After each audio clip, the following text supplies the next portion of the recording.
So we were talking yesterday about all of the different things you need to do for turning Smalltalk 80 into a Smalltalk. And one of the things is ability to change, to shift abstraction levels from the abstract to a concrete example and back to abstract algebraical thing. So when I was reading Diofantes, was fascinated by how he, back in the day when there is no algebraic notations, when you don't have on paper, when you cannot write A for any number, it's only concrete numbers, and even these concrete numbers like 5, they are written in words. He's still able to ask questions of extreme abstraction, such as, well, I have an algebraic equation. Well, he's interested in questions like, when are these the solutions to this equation? Are they are any of them integers, or they are all irrationals? So the way how he does that is he gives an example. Like, I'm making this one up. Let's say at a children's level, let's say we're interested in how to solve quadratic equations.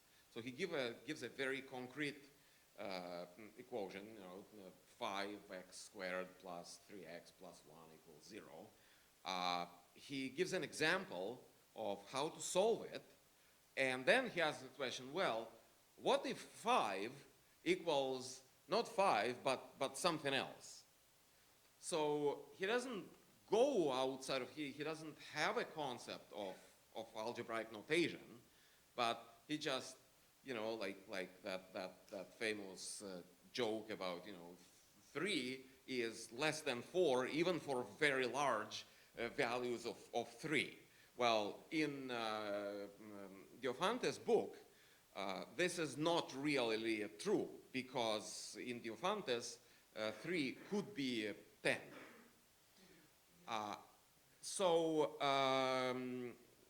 And this is something that is, I've been crucially missing this from any implementation of Smalltalk or the idea that we have about the Dynabook,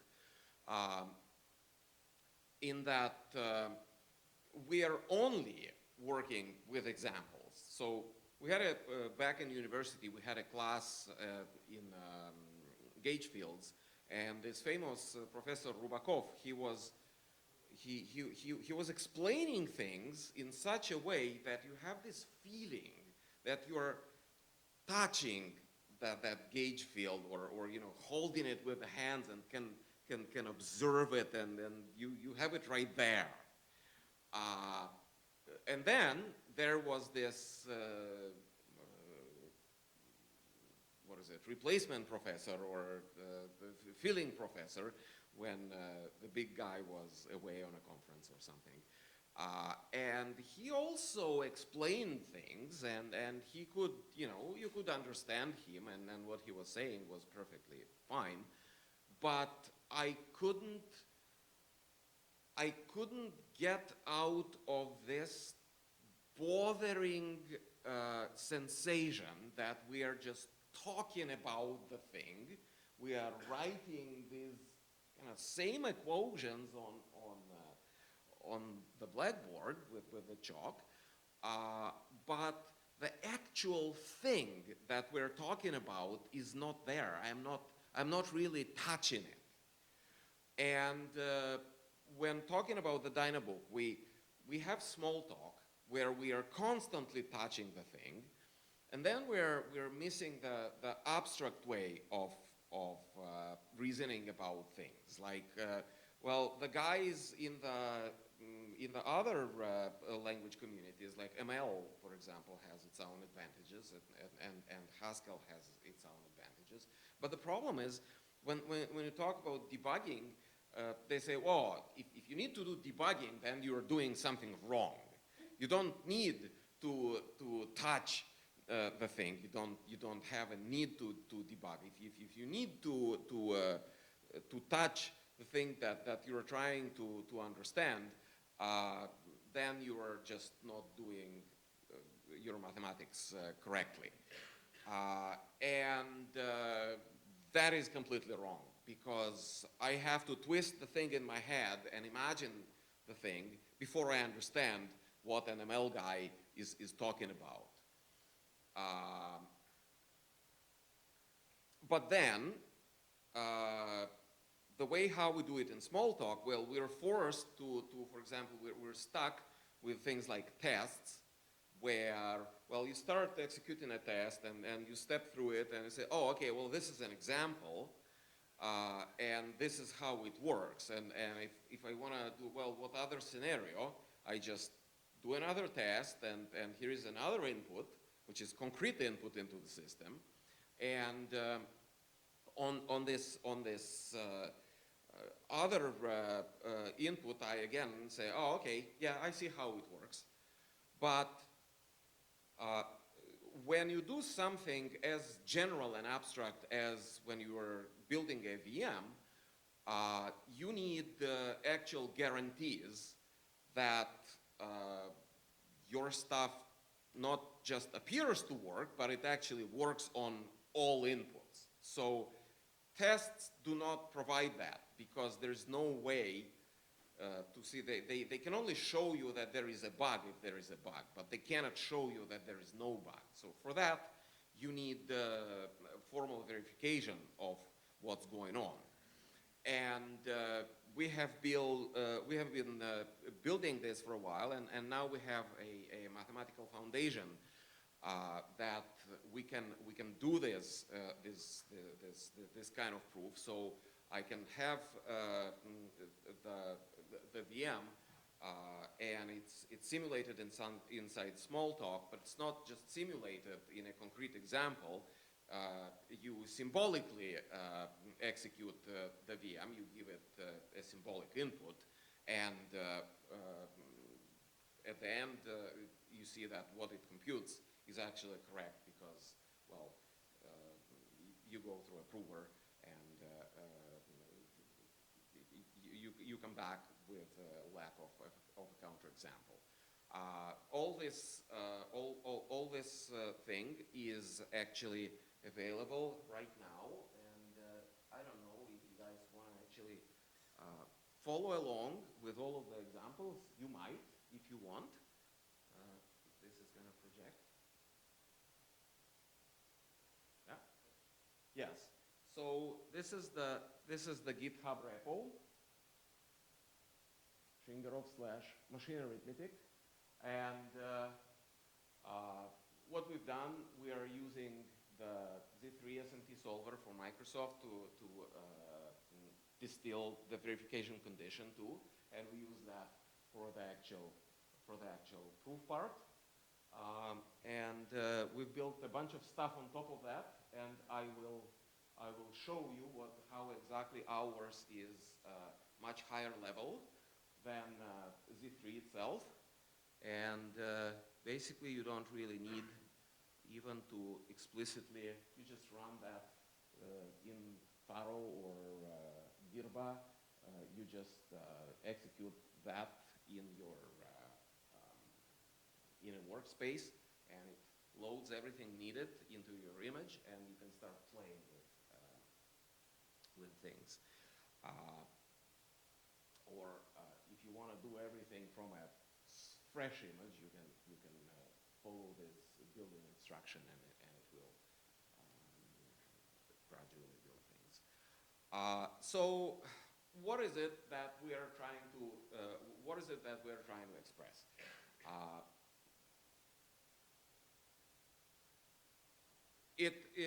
The shape of what I wanted to, how I wanted to feel nicely came from talking for many years, talking with Hernan Wilkinson, who is sadly not here because of visa restrictions. So in his live typing, you are executing your code, and at the end, it gives you that, oh, okay, well, this, for example, this method, it will return an integer. And, you know, while this is executing, this is a byte array and so on. And these things, I mean, they're nice, but the typing that you're getting, as, you know, typing in live typing, it's not, they're not really types. What we are limited with is we're just looking at what classes they are. But a class of something is not really expressive to express what a method is doing. You know, let's say abs. Just to see that it's a number coming out of there or it's an integer coming out of there, it doesn't tell me anything, right? Like a significant information is that, well, yeah, it's an integer, but it's greater than 0, or, you know, greater or more than 0. Now, is it this code that I have implementing abs? Is it for all numbers? Is it just for integers? Is it for what, right? So is it a, now we have to express things like an integer, but which is more or equal than 0, or is it a number more or equal than 0? How do we express? How do you create an object that does that work from there? You can hear. Oh, well, you can hear me, but I hope that in the recording is going to come through. So now you have a whole matrix of things that you cannot express with Smalltalk 80's class hierarchy, because what you have is you have number, you have integer, but inside integer you have small integers and you have large integers. But how do I express the idea of an integer greater than 0? So it could be a positive small integer, it could be a positive large integer. How do I compose this with my, you know, with my integer hierarchy? Or I want to say that you know, add 1, right? So now I want to express, you know, something like add 1 inside integer, and I return self plus 1, right? So how do I express that the correct answer is whatever answer? So the type of the correct, the most precise type of the correct answer is actually parameterized by self. Well, here is what we did. We have this, yeah, and it's not, I did not invent this. I just implemented it in Smalltalk. So what we implement are refinement types. So you say I have integer, and then I use this mathematical notation that for 200 years it's been used, right? When you say, well, this is a set of all x belonging to Zaren, right? This is all integers, such that, well, let's say, I don't know, x greater or more than 0, right? Well, right. So how about this? And this is actual code that you can run, and I'll show you. So how about just saying integer, and because vertical bar is a valid binary selector in Smalltalk, just send it this message, and the argument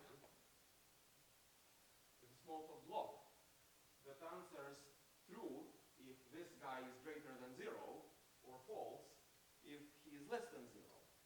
So this is a Smalltalk block like this.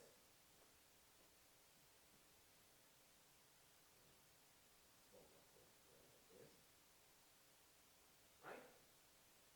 Now, I can compose these things.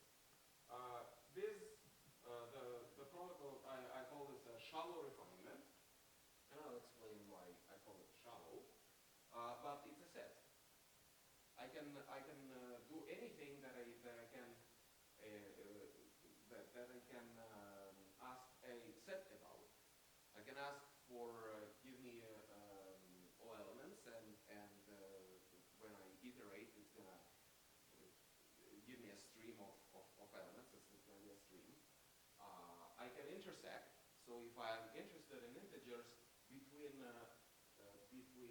0 and 5, I can have another one, right? Integer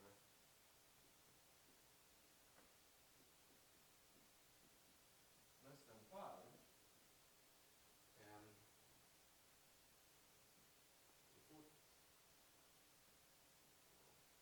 this, and I can say intersect, or I can use a Unicode binary selector if you have those in your Smalltalk, and this is my 0, 1, 2, 3, 4. And I can say 1, so this is my set S. Right? And then I will do things like 1 S includes 1, it's going to give me false. S includes 10, it's going to give me this gives me true, then what is false, and then what I can do with this? Well, turns out this is an extremely simple but unbelievably powerful abstraction. You can build. You can prove absolutely anything with this. For example, you can do analysis saying,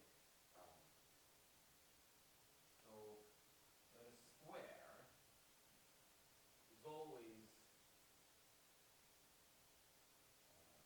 no less than 0. What happens here is that x, I can have things like x as a symbolic integer. So I take the name of the variable, x, and I send it this thing called toInt, and this is going to give me an integer whose name is x. And then I can, right, so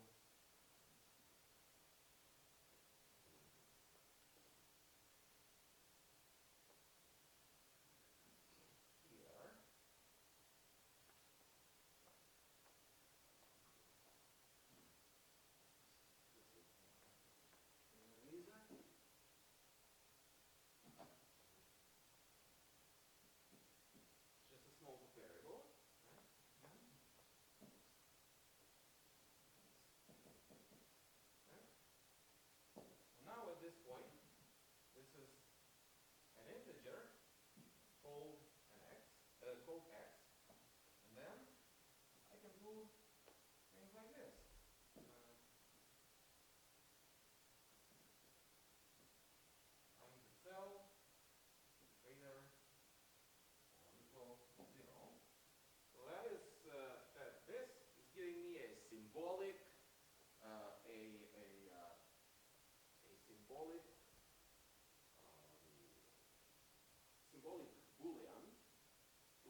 And the prover is actually smart enough to simplify that to true.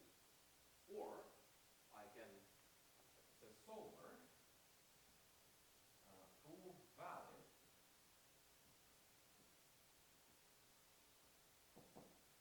and this is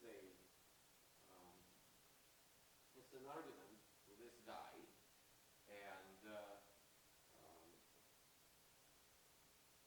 it's just gonna return me an instance of satisfied solver.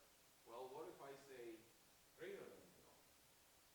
It's gonna raise an exception and inside that exception there is an instance variable in the exception object named counter example.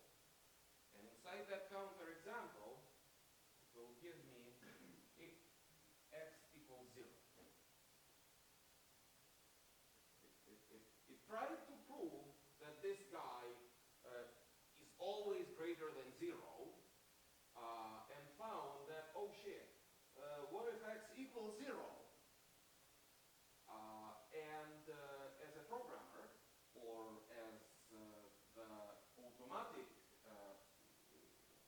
consumer of this solver, you cannot just say, oh, it failed. It explains to you why it failed. So I'll just show you.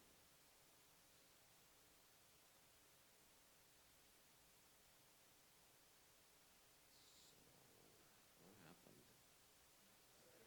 This? Okay. So, just, right?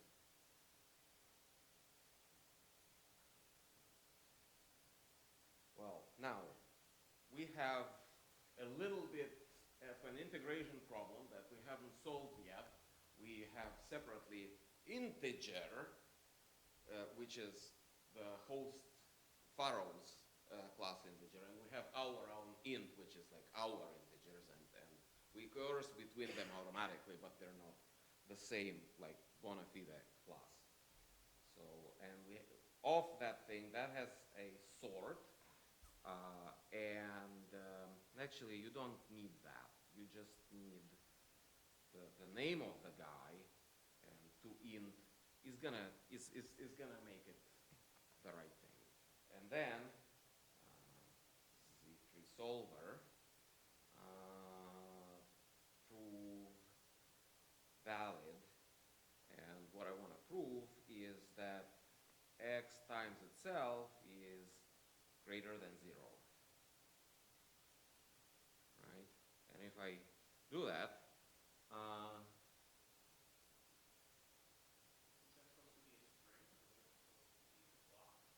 oh, no, I didn't create an instance. New. No, I'm getting to what that object is and how that works, where the magic of what Dan was talking about this morning with the if true, if false, where that comes in. So yeah, new prove valid, and right now it says not valid, right? Counter example is nil if false. Then not valid signal with counter example. Let me show you the counter example. The counter example is x is instantiated to 0.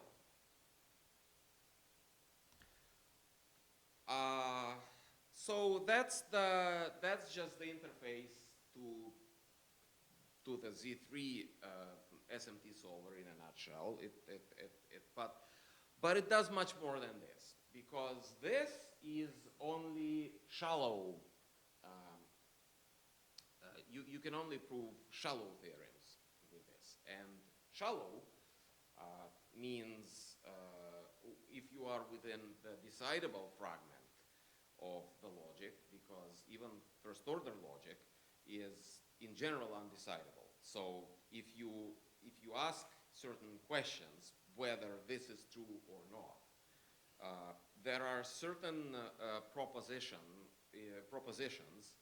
in first-order logic that are true, but are not, but cannot be proven algorithmically as true, and there are certain false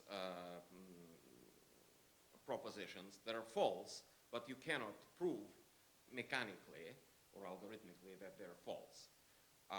So Z3 only deals with the decidable fragment, and that means, for example, there's no quantification. If you cannot say, oh, prove me that for all x, such as blah, foo holds. There is only a fragment of what you can express that you can prove or disprove by SMT. Now, Z3 is a state-of-the-art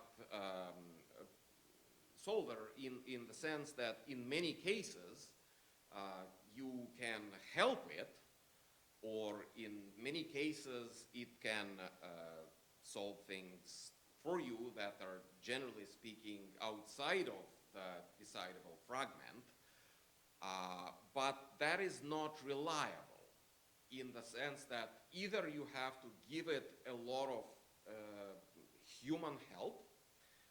For example, given it, there are these matching instantiation where you can help it manually, but in a system that uses it for a lot of high-level automated tasks, such as deriving a whole Smalltalk VM from a processor specification, that's just not, I'm not manually teaching my VM how to translate code into native code.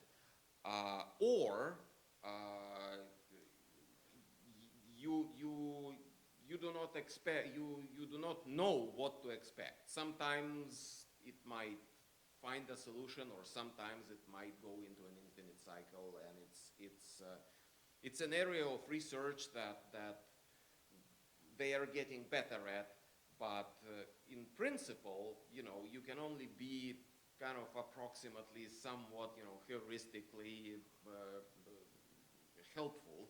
But because there are certain things that are undecidable in principle, like the halting problem is undecidable, right? And there's no way around that. And certain things, they are decidable, but they run in exponential time, and we have proof that they are exponential. So no matter what you do, unless P equals NP, you're not going to give the whole answer. However, there is something really magical that happened in the last, I'd say, 10, 15, maybe 20, perhaps 15 years. And that is, I would compare it in significance with the invention of the computer by Alan Turing. So, is algorithmic progress that we now have. Well, let's back a little bit. So we have problems that we know are undecidable, but there is this famous theory by Ackermann saying that there are large classes of undecidable problems that are solvable cases.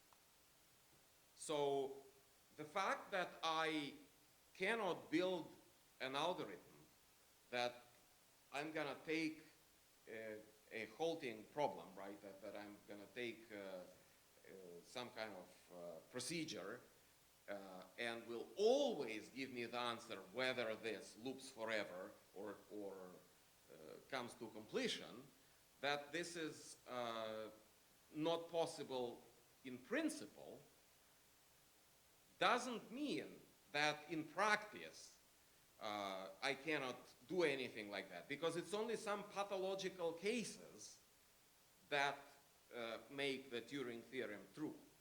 So there are solvable cases, and I'm sorry, I forgot to take with me, there's a famous book by Ackermann, it's called Solvable Cases of the Decision Problem, and that is like around 1950 it was written, and basically he exhaustively like, solves this whole big problem, and it's a solved thing, but it was at a theoretical level. Well, now, for about 15 years, we now have solvers that for a very large, practically important segment of say, decidability, for practically important cases, we know how to solve those cases. For exponential cases, for example, satisfiability. Satisfiability, we know for sure, like nobody is stupid enough to challenge that, right? It is exponential. So if you have 1,000 variables, so that's 2 to the 1,000, so that's about 10 to 300. That's Google cubed. So you're never ever gonna finish, no matter what advance in computer power. So what Ben Ingalls was talking about, you have better microelectronics, better technology. Today's little cell phone is 600 times more powerful than the Dorado, and therefore you can do little improvements, and you can run the interpreter on top of the interpreter. But that kind of advance is absolutely never going to do anything to those problems. Well, that's a classical view of Moore's law in the 20th century. But here in this century, there has been a recent advance that, for example, today's state-of-the-art SAT solvers deal with thousands of variables, except some pathological cases, all right? And we know what they are. We know how to formulate. We know how to formulate. We know how to formulate problems such that we're not bumping into those pathological cases. And this is as much of a game changer in terms of doing things that we thought were totally impossible before these advances, as the invention of the computer. You would say, oh, well, no, you cannot really do the calculations for the atomic bomb because that's just too much handwritten mathematics, or you cannot decipher the enigma because, well, that's too complex. But if you have a computer, well, suddenly you have things that were not that were thought as unsolvable even in principle. Well, this is yet another one, and it turns out that the problems that we were actually facing in the actual work of building the VM for Smalltalk, they are actually, they fall within the class of problems that you can solve using this. So let me show you how we're composing these blocks, because you can combine them, right? And they form an algebra of logic, right? So unlike classes that, well, obviously we all love programming with classes, but in terms of composing like this, they don't do this. And how do we express integers? And it turns out that this is a very easy and a very natural way of composing statements about what a piece of Smalltalk code is doing in particular. So let's say you have a method that is, I don't want to be too far from the mic, so I will there is this. Like or you can hold the mic. well, I could just put it like this. Yeah, that works too. Right. So you have a piece of code that, I don't know, this is a method, right? And you go x and x something something, and then you have some parameters. So this is method foo, and it takes some kind of a, and let's say a is positive if true. Now let's make it simple. Let's not talk about x. If true, return 1. If false, return -1. Right? This is my method. And then I send foo from, I don't know, blah. And I send foo with this is return, I don't know, self foo with 5. Now, I'm able to do static analysis of this Smalltalk code, such as, for example, this is a code that the VM is generating, and I want to do a static analysis of what the generated code is going to be doing.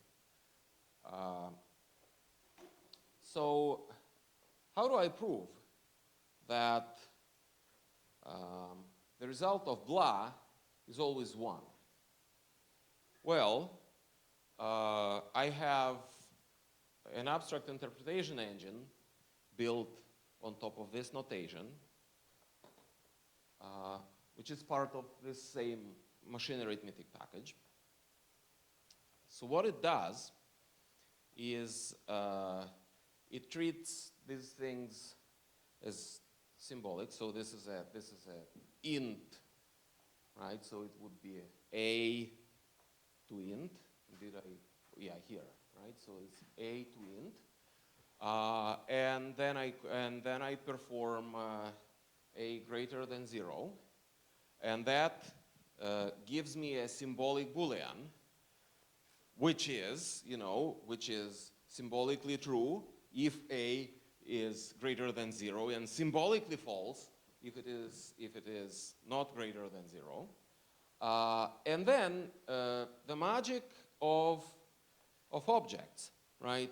To this thing, I am sending if true, if false, given it these 2 blocks.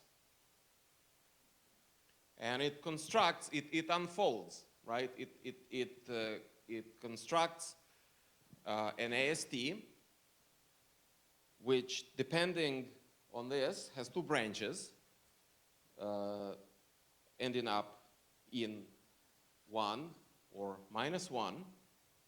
And then I have a constraint that A is actually 5.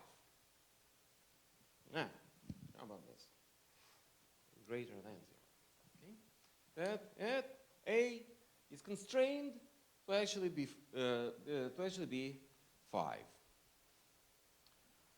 And then I am trying to, again, I have my solver, and I try to prove valid that self blah, well, actually value, here, yes, this is, what is it? Equals 1. So what it does, it resolves the constraint, sees that this branch is unreachable, symbolically executes this, and says, oh, I only have one branch. I just have to simplify all of this expression. And so that part of the expression becomes 1, and it just calculates 1 equals 1. Oh yeah, it is valid for all values of my variable, right? Of my variables, of which there are none. But obviously I can say, you know, I call self foo, I call it with x times x, right? And here I have x is just the string x to int, right? Well, that's smart enough to combine the logical meta theory of if true, if false, union, intersection, and all that, with the concrete theory of linear integer arithmetic. And in the combination of theory, I can I transform that into a satisfiability problem, and I am trying to find a counterexample. Can this be not 1? And it fails to find a counterexample and says, yep, the result of blah propagating through all that, propagating through all of the Smalltalk code here that we symbolically executed, yep, it is always 1.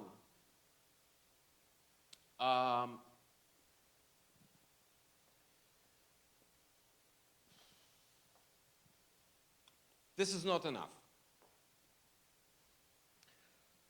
This is not enough because this only works for straight line code.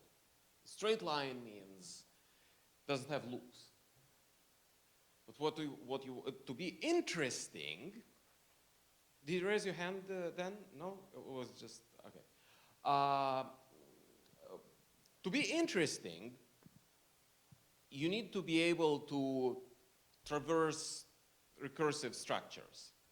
So you have a list of things, and you wanna calculate, like as a classical trivial example, right? You wanna calculate the length of the list. So you wanna somehow do it, and you don't know what the length, right? It's an unbounded length, unbounded size structure, and you cannot exhaustively walk because it's potentially well, not infinite, but unbounded in size. So what you do is, remember how I said it unrolls things. So you do a representation that discards the uninteresting or irrelevant parts of the structure and only preserves topological properties of the execution of your code. But when you discard these things, what happens is that it preserves all of the order properties of sets.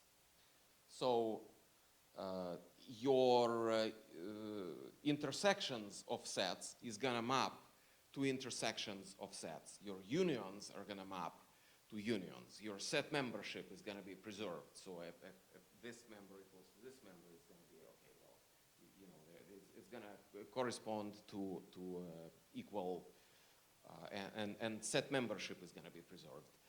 And then when you're going through this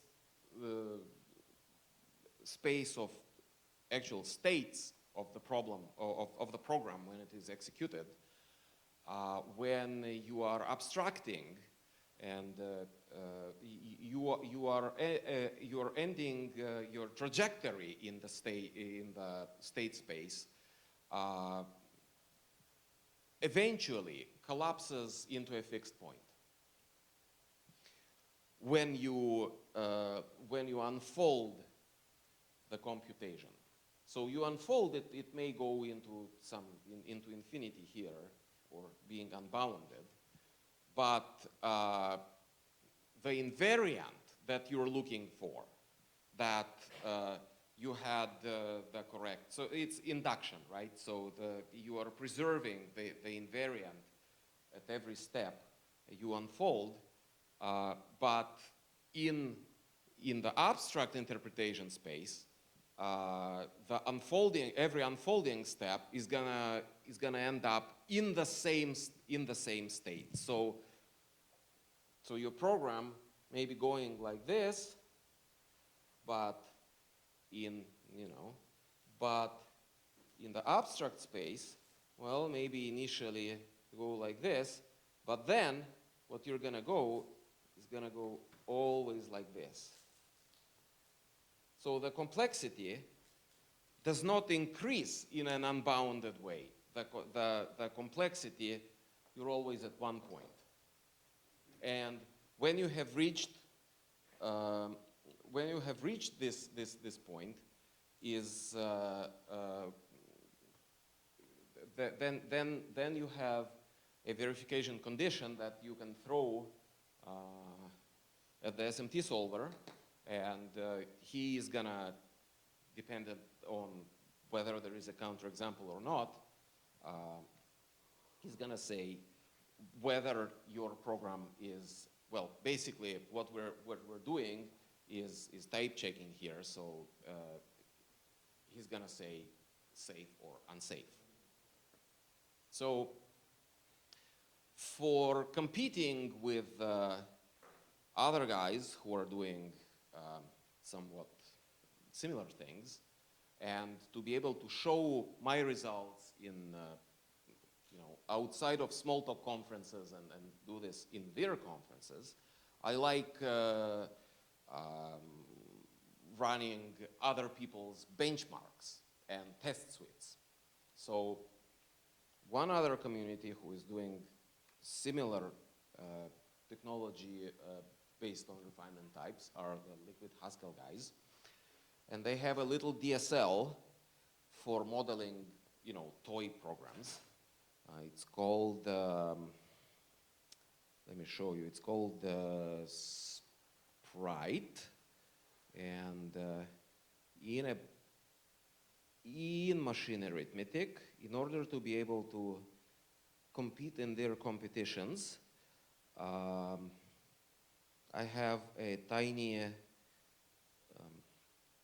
Sprite lang, and I have a parser, which is very, very, very tight, which is just, you see, just less than a dozen productions.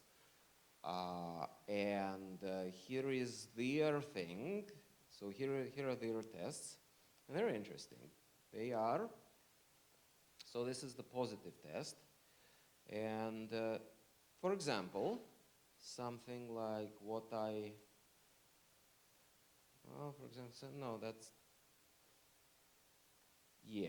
something like this is that I have an assert, so this C assert, or like static assert, I guess, is an assert that is checked, that the Smalltalk compiler will be able to check at compile time.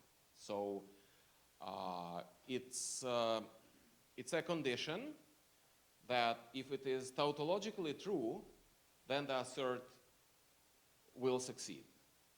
But if the checker can find a counterexample that there exists a path through my program such that the argument to C assert is false, then I abort compilation.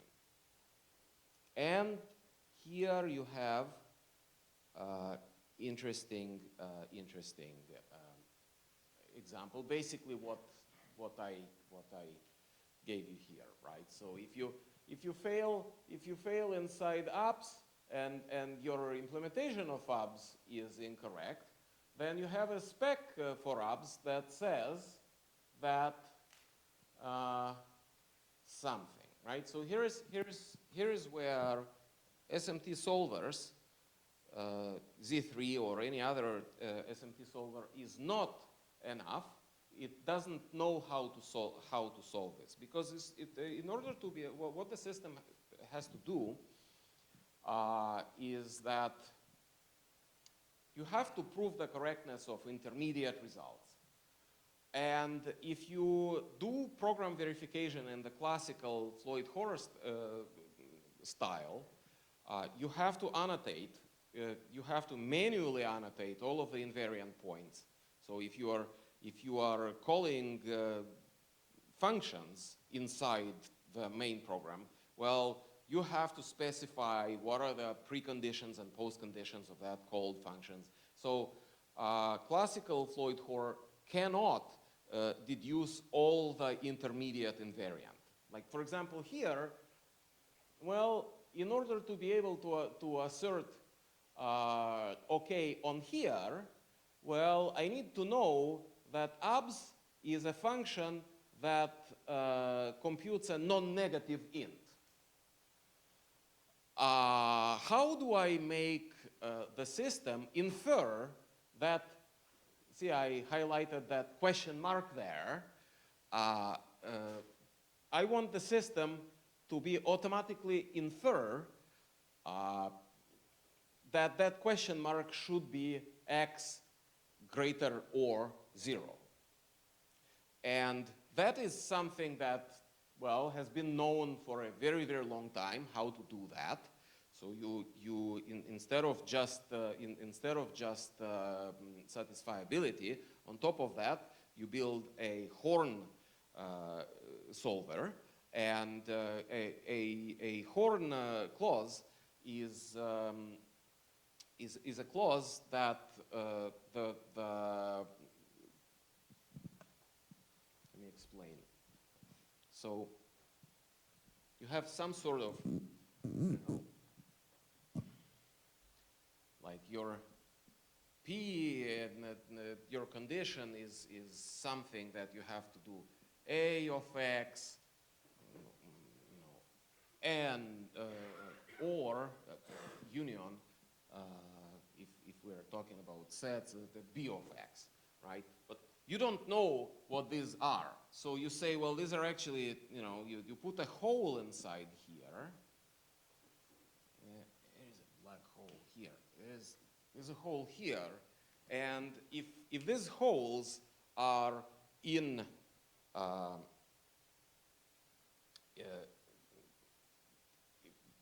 if these holes are inside a predicate that happens somewhere in the middle of a computation, and you want to, you have an upper bound and a lower bound, a Horn solver can deduce what these guys are in the strongest case and in the weakest case, and find them out. So that if this is an intermediate, some local intermediate result, and you have some weakest precondition here, and you have some kind of strongest precondition here, if there exists one at all, you can use a Horn solver to automatically infer what these black holes are. So you can say, you can put a question mark there and don't worry about it, right? So in this case, right. So I don't know exactly what a condition of abs is, but I want this YA to be greater than 0, and I want the whole program to not crash on assert. So how do I how do I prove that statically without, well, I am executing this code dynamically, but I am executing it in a symbolic way. So it actually, these methods that I just showed you what I do, you know, this is a piece of Smalltalk code, and the state, it gets assigned this initial state, which is completely symbolic, and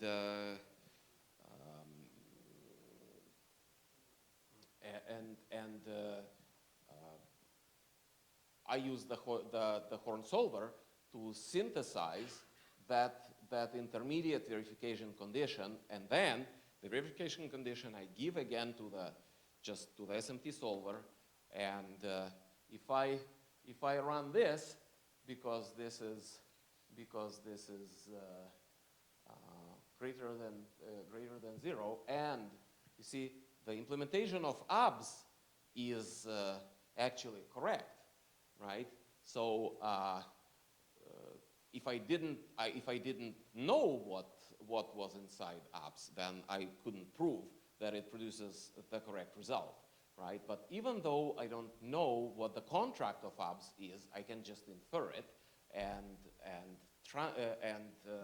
transfer or transition from the actual implementation of abs to deducing that C-assert of OK will not crash. So if I run this test, that passes. But if I screw my implementation of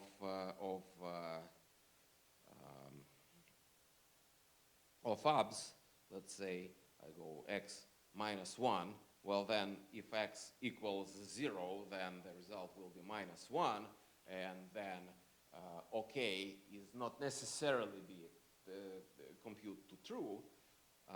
So if I save that and I run this, then I get unsafe, right? So it's this is how we do static analysis. How are we doing on time? 10 minutes. What do you guys want to best do? Do you want to go home with loot bags, you know, in an image, have this, but maybe not. So some people wanted to do a kids, please do try this at home session. Maybe you have questions, or maybe I can show you what I build on top of this. Or maybe you want to more, you know, more. What is the mathematics? What books to read? Like what? I have a question. Yes. You do this in order to compete with the Haskell. Yes. And how do you do? Do you do well? Well, we are with this particular test suite. We are not running all of it yet, so some of there is no, negative is not the interesting one. Like in L4, we have some tests that fail, and then we are not quite like this is where the real final reason for doing this is not to compete in the liquid competition. The real reason is to build a working Smalltalk VM. And as a side effect of this, we are also going to be, but these are nice, I mean, these are nice tests to verify that we're doing well. Smalltalk VM is provably correct. Yes, that is what I'm trying to do. Well, provably. It's going to be correct by construction, because it will be inferred from its specification and the formal spec of the processor it's running on. Because processors such as RISC-V, for example, doesn't have a normative specification in English prose. It has an explanation of, how things generally work and why we do things, and explains this instruction does this and watch for that pitfall. But the normative standard is actually a formal specification in a language called SAIL2, which the reason why that we are doing this is contemporary massively multiprocessor and aggressively out-of-order optimized processors that do not have an ISA in a classical, GNAMDAL IBM 380 sense. So if you have an ISA, if you have a consistent ISA, right, or a sequentially consistent ISA, what you have is you start from a state. Here, last unused portion, you start from a state. And you run, well, a processor instruction or a command, a piece of code, something, right? Well, in the case of an ISA, it's an instruction. And you end up in a well-defined state. A contemporary processor, such as RISC-V or some implementations of multi-core power, or even 64-bit ARM in some multiprocessor implementations. The ISA does not guarantee that. You start from a state, you execute something, and now you are in some weird thing which is essentially a quantum superposition of states.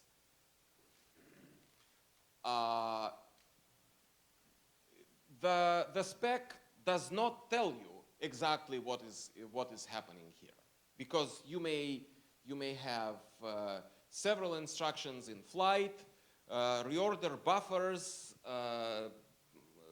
They're not guaranteed what you do. If you have a weakly consistent memory system and you have two different processors,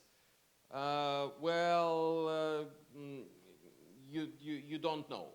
You may have some location in memory, some address, and at that address you place 1, and then to the same address you place 2, and then you have another processor that is doing loads from these things. Well, they might well appear in reverse order. So I do a read from location A and I get 2. And then on the next instruction, I read this location again and I get 1. The ISA does not say that this is not impossible. So how does anything work on these systems? Oh, well, the same way what I showed you here, right? So there are this, you have a specification that specifies not a single point in the state space, but you specify a predicate, right? So it's a block of code taken as state S.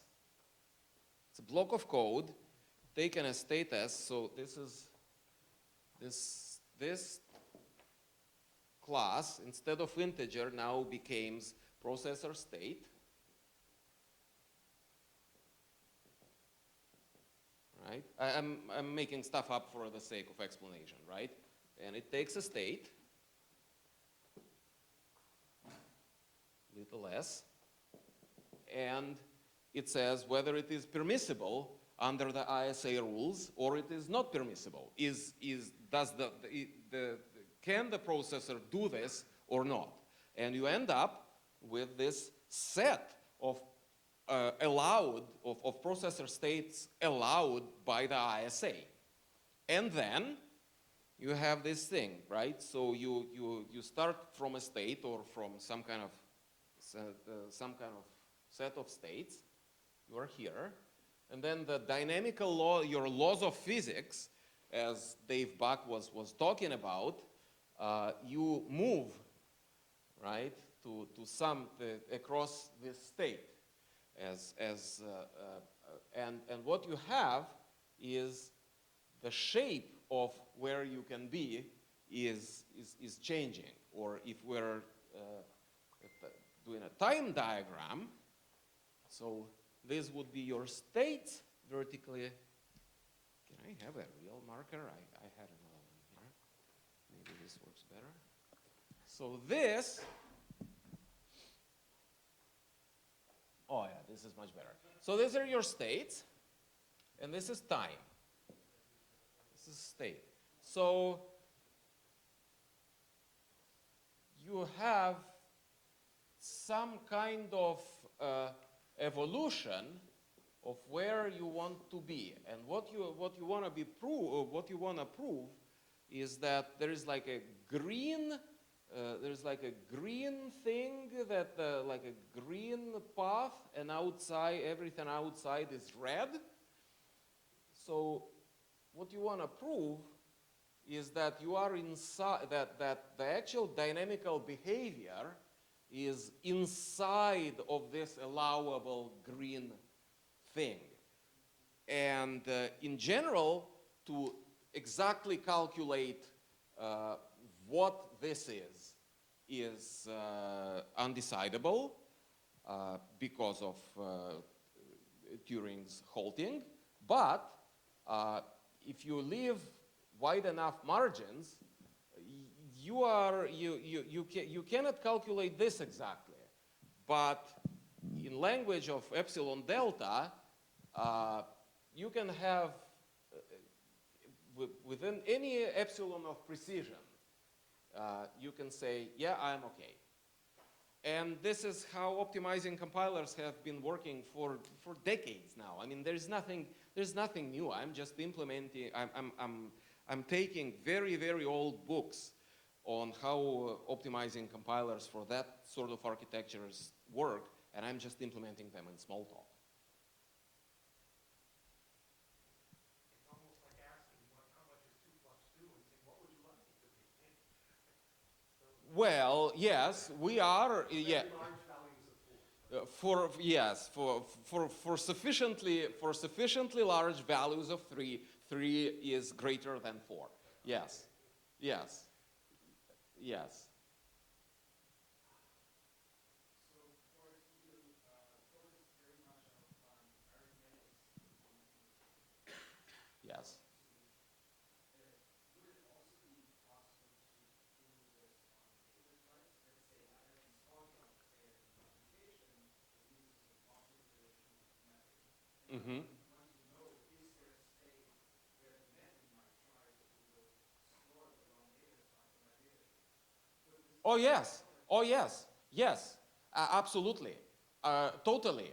I just used integers just to make the presentation simple.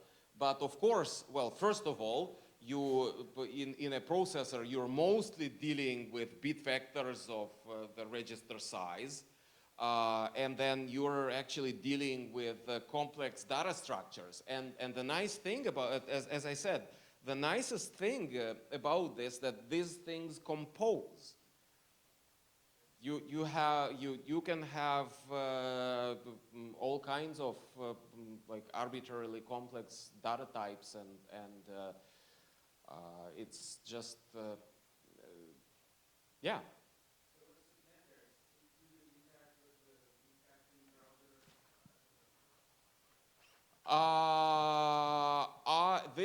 This is not done yet, interacting with the refactoring browser so that it automatically says, oh, there is a path through this code, and that assert, because they're just, these verification conditions, they're just normal asserts, right?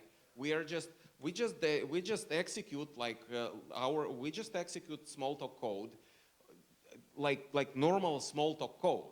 It's just that the initial arguments to it, and self is your argument 0, that they are these symbolic values. But yeah, right now we don't have a nice GUI to this thing. We are more interested in actually, you know, like how do I formalize the self-modifying polymorphic inline cache? What happens in that case? And we got like, oh, this is so complex that trying to write these verification conditions, I can never get it right. And then Pocho comes to me yesterday and Boris, you don't have to. I know a way how to do the polymorphic inline cache completely on top of the VM, and you don't have, you know, it's just in that I can do it completely in bytecode. And oh, thank you, right? So it's we have Smalltalk execution, but it's not, you know, it's not fully done yet. The other thing is the processor itself that we're targeting. We are part of the RISC-V J extension working group, and in the J extension we basically invent instructions that will allow this thing to be done much easier, and that is, you know, we submitted part of the J extension spec for ratification. There are other parts that are still, you know, we're still working on them. It is not, you know, it is not really done yet, but we're getting there.